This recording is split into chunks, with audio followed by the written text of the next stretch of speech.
Chers amis, Shalom Vracha ou Beshem Hashem Naaseh ve Natzliach. Nous partons avec un shiur aujourd'hui. Nous sommes le 22 mercredi du mois de mai et nous sommes le Yud Dalet du mois de Iyar, donc Pesach Sheni. Il y a deux grandes sadikim aujourd'hui, comme vous le savez tous, Rabbi Meir Baal HaNes et Rabbi Yehuda Bar Ilai. Et le thème qui nous a été donc donné et choisi aujourd'hui sur la biographie d'un tzadik du choix du Rav.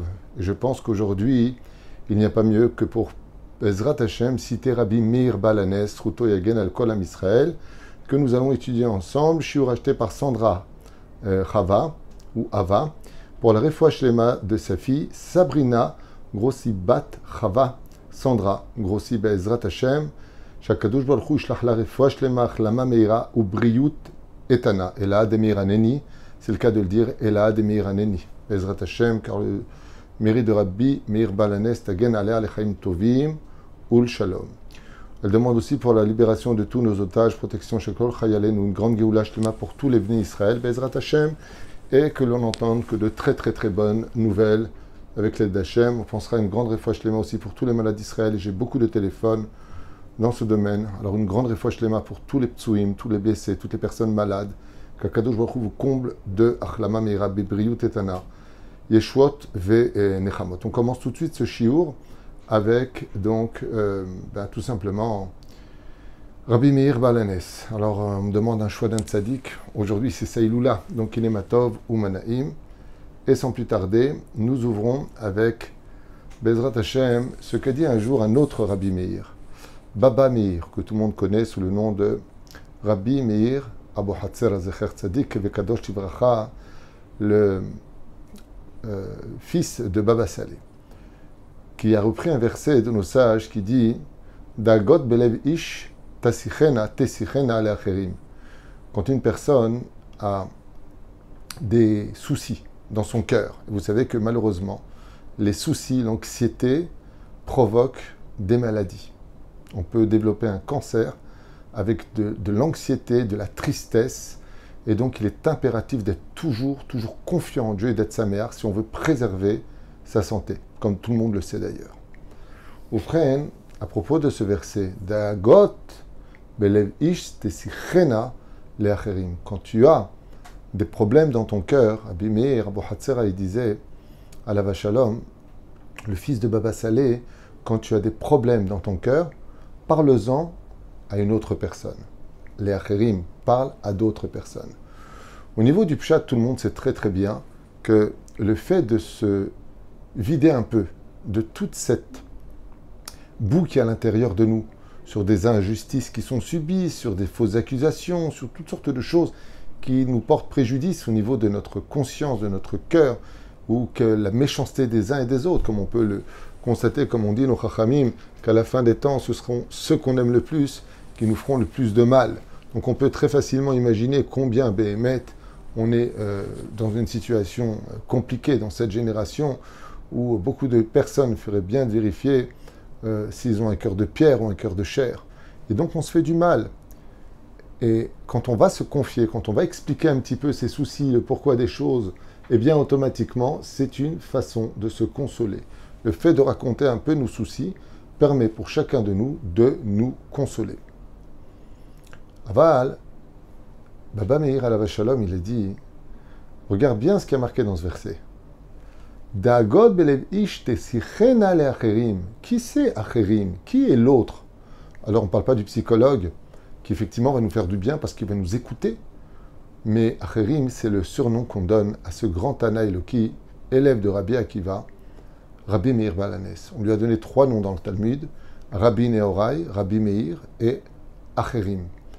Pourquoi est-ce qu'on l'appelait Acherim? Parce qu'il a été l'élève d'un autre très grand Tana, du nom de Elisha ben Abouya, qui a été Kofer Batorah. Étant donné qu'il a rejeté la Torah, ce grand Tana, mais qu'il est resté Talmid Chacham, et qu'il a appris de lui alors qu'il est rentré dans les forces du mal, les forces du mal ont un surnom en hébreu qu'on appelle Acherim, les autres, l'autre. Et donc, étant donné que Rabbi Meir Baal HaNes a appris la Torah de ce grand Tana Eloki qu'on appelait Elisha ben Abouya, eh bien, on lui a donné le surnom de Acherim. Tu as pris la Torah de Acherim, alors toi aussi on va t'appeler Acherim. Et de là, Rabbi Meir Abu Hatzera, le fils de Baba Saleh, a dit Da'agod belev ish tesichena le'acherim. Quand tu as des problèmes dans ton cœur, si tu as des soucis, il y a une très bonne adresse. Qui va chez Rabbi Meir Baal Hanes, qui lui est appelé Acherim, et cela te consolera. Pourquoi? Parce que Rabbi Meir Baal Hanes était tellement connu pour l'amour de son peuple, a tellement fait de prières, relever l'étendard et la fierté du peuple d'Israël, que Baruch Hashem, à un tel point qu'il était capable d'apprendre d'une personne qui était rachat, renégat de Dieu lui-même, mais qui avait de la Torah au point de dire qu'il sait manger les fruits et jeter la clipa. Le niveau de Rabbi Meir est tellement puissant en Torah qu'on dit qu'on ne pouvait pas descendre dans la profondeur de ses analyses talmudiques. Ainsi donc, Rabbi Meir vient et nous dit, un autre Rabbi Meir, quand tu as des problèmes, allume une bougie pour Rabbi Meir Baal Hanes, mets 3 pièces de tzedaka et parle à cette flamme en pensant à Rabbi Meir Baal Hanes, qu'il prie pour toi devant le Créateur du monde de te sortir du problème. Comme le faisaient nos grands-mères, elles allumaient les bougies des tzadikim et mettaient les mains devant les yeux. Bevakasha, Rabbi Antel, Rabbi Antel, Rabbi Antel, Rabbi Shimon Bar Yochai, Rabbi Meir Baal Hanes, tous ces tzadikim, elles priaient pour qu'ils interviennent dans le ciel et on voyait avec le temps réellement des yeshuot, des miracles réellement se produire. Oufren,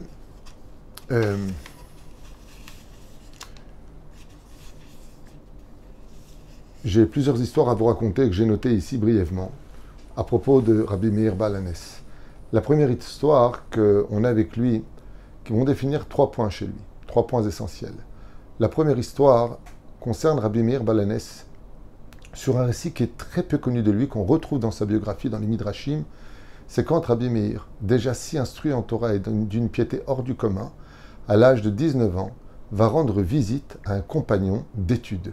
Il monte à Jérusalem et voilà qu'il tape à la porte. Une femme très couverte, qui paraissait très pieuse, la femme de son compagnon, ouvre la porte et reconnaît Rabbi Meir Baal Hanes, pourtant si jeune, mais déjà tellement connu pour ses miracles. Et voilà qu'elle le reçoit, lui dit « Rentrez, Kvod Harav, quelle sroute, vous honorez ma maison, et puis attendez-le, il ne va pas tarder, en attendant, vu le voyage que vous avez fait du nord d'Israël, je vais vous servir un repas, nous laissons la porte ouverte comme le demande la halacha. » Et voilà qu'elle donne à manger Rabbi Meir, qui avait faim, qui était fatigué, qui était épuisé du chemin, et qui avait besoin de parler à sa chavruta. Puis voilà qu'elle lui sert un verre de vin, donc elle lui pose la cruche, et Rabbi Meir verse un peu de vin, mais il était tellement fort, au point qu'on se demandait si elle n'avait pas mis quelque chose pour l'endormir, et effectivement, à peine eut-il fini son repas, qu'il fit la bracha acharona, et puis après son birkat Hamazon, il ne put résister au sommeil qui l'emmena très profondément à s'allonger là où il était. Les heures passent. Le lendemain matin, Rabbi Meir, qui avait l'habitude de se lever très tôt, lui qui était la réincarnation du roi David, eh bien, se retrouve dans une posture à laquelle il n'était pas habitué. Et voilà que cette femme passe devant lui, chutzpanit, sans kissouille, femme mariée, sans kissouille. Et elle le regarde, et avec un ton charmeur, elle lui dit « Alors, tu as bien dormi ?» Comme si qu'ils étaient copains-copines. Et Rabbi Meir comprendra tout de suite que cette femme était une Réchaïte Gmoura, et qu'elle s'était déguisée en tant que religieuse pour attirer les pires fautes dans la maison d'un juif. Donc Rabbi Meir va immédiatement aller au Beddin, dénoncer cette femme sur ce qu'il s'était passé, car il a compris qu'elle avait abusé de lui alors qu'il était totalement inerte et endormi. Le Beddin de Jérusalem va décréter Rabbi Meir innocent, en tout et pour tout. Rabbi Meir s'en voulait tellement. Il dit « Je sais que les choses se sont passées dans mon sommeil, que je n'y suis pour rien, ce qu'on appelle Beshogeg en hébreu. Mais comment j'ai mérité du ciel de ne pas être protégé d'une telle faute ?» Et Rabbi Meir a refusé ce psakdin. Alors il est monté à Tzipori. Et là-bas, il a réuni un Beddin, il a expliqué les choses, il a demandé de recevoir un knas, une punition, quelque chose qui lui ferait payer ce qui lui était arrivé. Et le Beddin de Tzipori a décrété comme le Beddin de Jérusalem qu'il était absolument innocent et qu'il n'avait rien à payer, ni dans ce monde, ni dans l'autre, mais que cette réchaïte, elle devrait payer. Alors qu'est-ce qu'a fait Rabbi Meir? Il s'est rappelé, lui qui connaissait parfaitement la Torah, c'est le seul Tana qui s'est permis de changer une lettre de la Torah. Rabbi Meir avait atteint l'état d'Adam Arishon avant la faute, avant que le mot or ne devienne or, avant que la lumière ne se transforme en peau. Donc on a changé le Aïn avec le Aleph. Mais il était d'un tel niveau de Gdusha, Rabbi Meir, que quand il arrivait à la conséquence de la faute, duquel il a marqué le mot or, il n'a pas pu l'écrire avec Aïn, il l'a écrit avec le Aleph.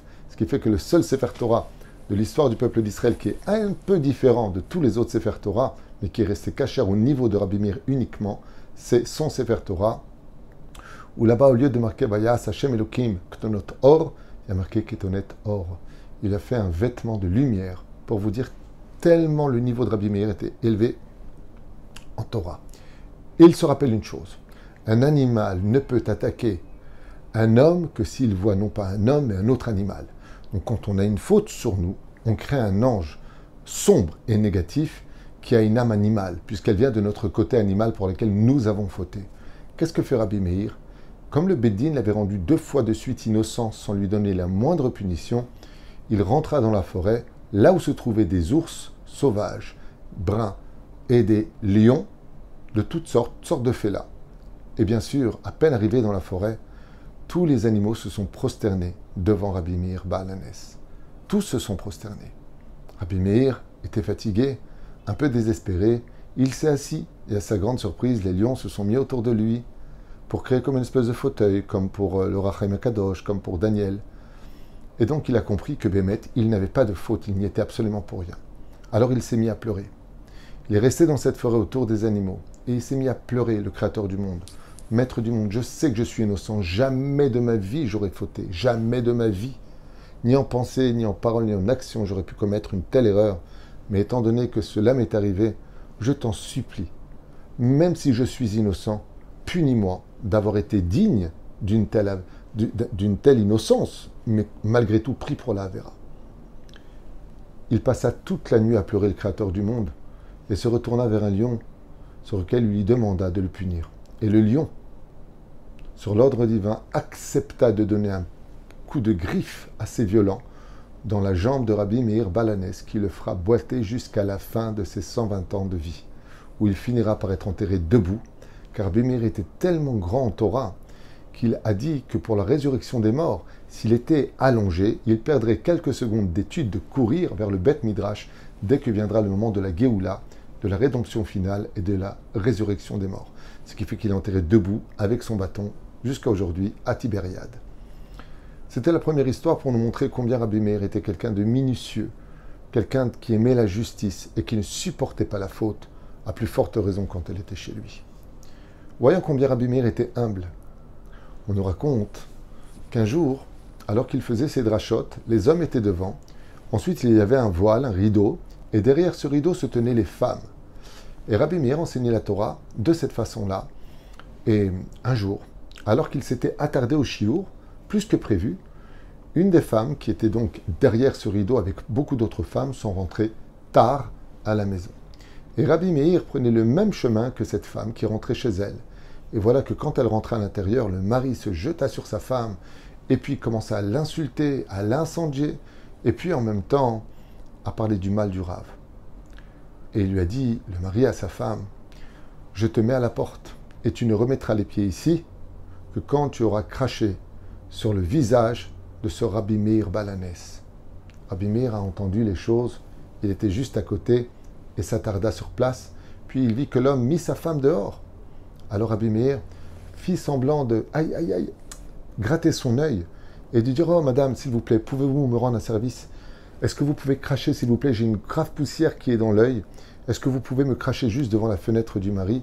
Et la femme s'exécuta pour rendre service à Rabbi Meir, qui en réalité n'avait rien dans l'œil, juste qu'il a préféré qu'on lui crache au visage et de vivre un shlom bayit, de faire vivre un shlom bayit, qu'elle puisse retourner chez son mari, quitte à se faire humilier et à recevoir de la salive dans l'œil. Comme ça a été Rabbi Meir Baal HaNes, d'une humilité extrême au point de s'annihiler totalement, juste pour qu'il y ait le shalom dans un foyer. Aya Rabbi Meir Baal HaNes. Encore une histoire qui qui caractérise complètement la gdusha, la grandeur et l'extraordinaire sagesse de Rabbi Meir Baal HaNes, c'est ce fameux maasé où un jour il arriva dans une auberge. Et là-bas se trouvait une personne de mauvais augure, une espèce de manipulateur qui était en une association avec la mafia de l'époque.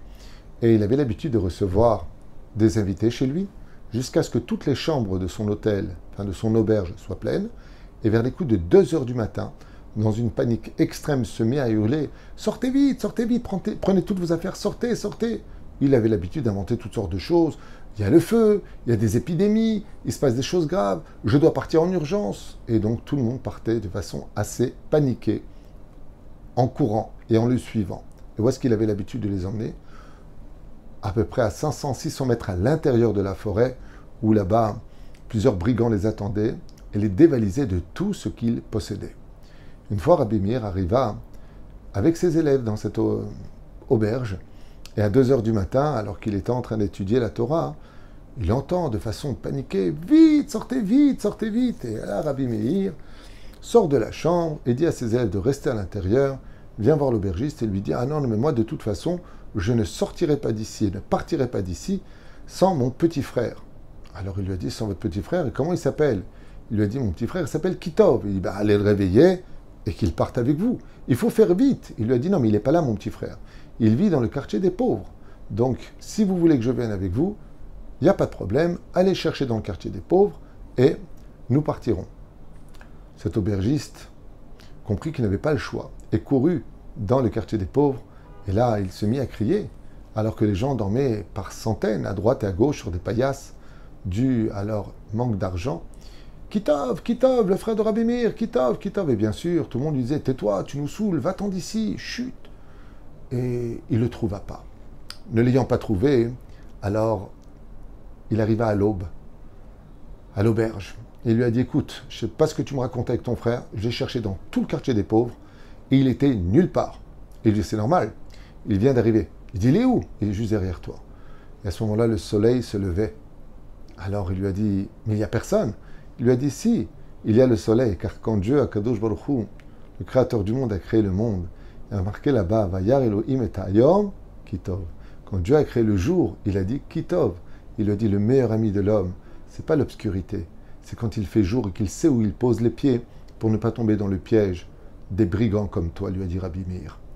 C'est une deuxième histoire qui démontre comment Rabbi Meir n'était pas un homme qui était facile à arnaquer et combien il réfléchissait avec beaucoup d'humour, tout en utilisant toujours des versets de Torah pour qu'aucune parole de Chol ne rentre dans sa bouche. Comme il appelait son petit frère, il aurait pu donner un nom ou un prénom. Il a dit Kitov, rappelant que Kitov, c'est quand Dieu a créé Baruch Hashem, la lumière du jour. Encore une histoire de ce géant de la Torah, toujours dans une auberge, avec un homme qui, malheureusement, avait l'habitude d'arnaquer les gens. Et donc, dans cette auberge, il arriva la veille de Shabbat, lui et ses élèves, Rabbi Meir Baal HaNes, et chacun arrivait avec l'argent de son labeur, il travaillait, étudiait. Et donc, ils ont demandé, est-ce que l'aubergiste pourrait garder leur argent et le mettre de côté. L'aubergiste, qui avait l'habitude de voler les invités, leur dit, bien sûr, absolument, je vais prendre votre argent, regardez, je vais le mettre ici, vous inquiétez pas, Motzei Shabbat, vous pourrez ainsi donc le récupérer. Seulement, quand il est venu prendre l'argent de Rabbi Meir lui-même, Rabbi Meir, qui connaissait le secret don, lui a dit « Comment t'appelles-tu » Il lui a dit « Qui dort ?» Il lui a dit « Qui dort ?» Il lui a dit « Moi, j'ai pas d'argent à te donner, j'ai déjà quelqu'un qui me garde mon argent. » Qu'est-ce qu'a fait Rabbi Meir? Juste avant l'entrée de Shabbat, il rentre dans le cimetière et enterre son argent là-bas. Motzei Shabbat, il retourne au cimetière et sort son argent, et là, avec lui. Tandis que les élèves attendaient Rabbi Meir pour trouver une solution. Qu'est-ce qui se passe? Eh bien, l'aubergiste nie avoir reçu la moindre somme d'argent, n'a signé aucun papier et donc n'ont pas de témoin. Ainsi donc, c'est leur parole contre la sienne. Rabbi Meir, dans sa grande sagesse, dit à ses élèves, eh bien, si cet aubergiste dit qu'il n'a pas pris votre argent, pourquoi est-ce que vous l'enquiquinez? Laissez-le tranquille. Les élèves vont suivre Rabbi Meir et leur dit, ne vous inquiétez pas, vous allez récupérer tout votre argent. Il appela un de ses élèves, il lui dit, viens avec moi. Ils arrivèrent dans la maison de l'aubergiste, alors que l'aubergiste était dans son auberge. Et là, une femme ouvrit la porte. Elle dit, oui, qu'est-ce que je peux faire pour vous? Il dit, voilà, c'est Kidor qui nous a envoyé vous dire que vous devez rendre tout l'argent qui vous a amené cette nuit. Pendant Shabbat Kodesh, vous devez le rendre à tous les élèves qui sont dehors.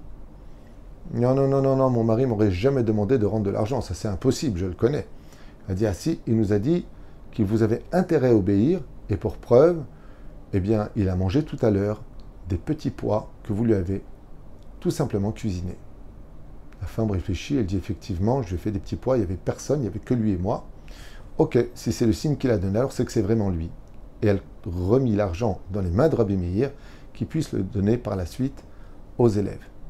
Voilà que quand l'aubergiste arriva le soir et qu'il entendit de la bouche de sa femme qu'il avait rendu tout l'argent qu'il avait volé, il s'en prit à sa femme, la jeta fortement, et elle trouva la mort en se cognant la tête contre la cheminée.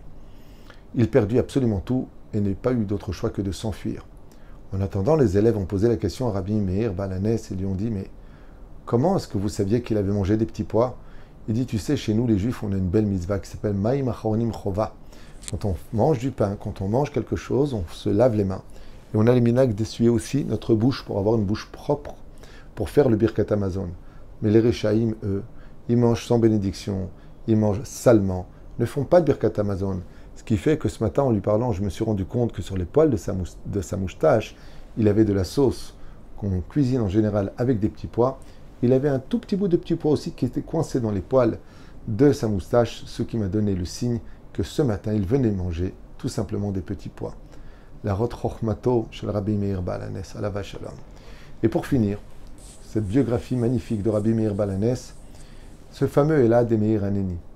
On raconta un jour que la fille, d'ailleurs sa belle-sœur, de Rabbi Hanania ben Teradion, Zecher Tzadik Vekadosh Ivracha, celui qui fit partie des 10 martyrs qu'on enroula d'un Sefer Torah et qu'on brûla vivant, avec une éponge mouillée sur son cœur pour qu'il puisse résister à la mort, mais subir la souffrance du feu. Il avait une fille, Rabbi Hanania ben Teradion. Et la Gemara nous raconte qu'alors qu'elle marchait, tout simplement, 2 Romains qu'elle l'observa. Et elle avait une façon de se déplacer très princière, comme ça, très belle, beaucoup d'élégance. Et les 2 Romains ont dit, waouh, comme ils sont beaux les pas de cette jeune fille d'Israël. Elle, ayant entendu ce qu'avaient dit les 2 Romains, a essayé d'améliorer encore plus ses pas, comme si qu'elle cherchait à leur plaire. Dans le ciel, on ne se rend même pas compte sur Terre en 2024, de l'ère vulgaire, combien les choses sont graves. Dans le ciel, quand on a vu que cette Bat Israël a amélioré ses pas, parce que 2 Romains étaient en train de dire « Waouh, comme elle marche bien !» Elle a été jetée, lo alinu velo alechem, dans une maison rose, une maison de prostitution. Mais étant donné qu'elle n'avait jamais été impudique et qu'elle ne s'était jamais donnée à aucun homme, Dieu fit un miracle pour elle, où elle eut son marzor, son cycle, de façon continue. Et donc personne ne put la toucher. Elle était là-bas, mais elle était protégée grâce à un système de règles qui ne cessait de se renouveler constamment de façon surnaturelle. Et voilà que pour la sortir de là-bas, eh bien, Rabbi Meir n'a pas hésité à aller la chercher. Et il savait qu'en soudoyant pour de l'argent important, une belle somme d'argent, le responsable de cet endroit, eh bien, il la libérerait. Et voilà qu'il lui dit, le problème, c'est que si je libère cette jeune fille, comment je vais m'expliquer vis-à-vis du commissaire? Il lui a dit, ne t'inquiète pas. Quoi qu'il arrive, quoi que l'on te fasse, si tu es en danger, tu prononceras 3 fois le nom Elad et Meir Haneni, Elad et Meir Haneni, Elad et Meir Haneni, et je viendrai te sauver. Et ainsi fut fait. La fille fut libérée. Rabbi Meir ramena sa fille dans la maison. Puis elle se maria. Kedat Moshe Israël. En tout cas pour le geôlier, pour le responsable de là-bas, eh bien, lui, il a été tout de suite condamné pour avoir pris une somme d'argent et libéré cette jeune fille, car l'enquête mena à ce résultat. Et voilà qu'on lui mit la corde autour du cou, et lui, il s'est rappelé parfaitement de ce nom secret, qui est un nom divin. On ne dit pas « Elad de Rabbi Meir »,« Elad de Meir ». Et donc, il s'est mis à crier « Elad de Meir Haneni »,« Elad de Meir Haneni », alors que la corde commençait à se serrer autour de son cou. Et dès qu'il dit 3 fois de suite « Elad de Meir Haneni », la corde se brisa et il tomba par terre. Les Romains ordonnèrent de le reprendre avec une corde toute neuve, pensant qu'elle était trop vieille.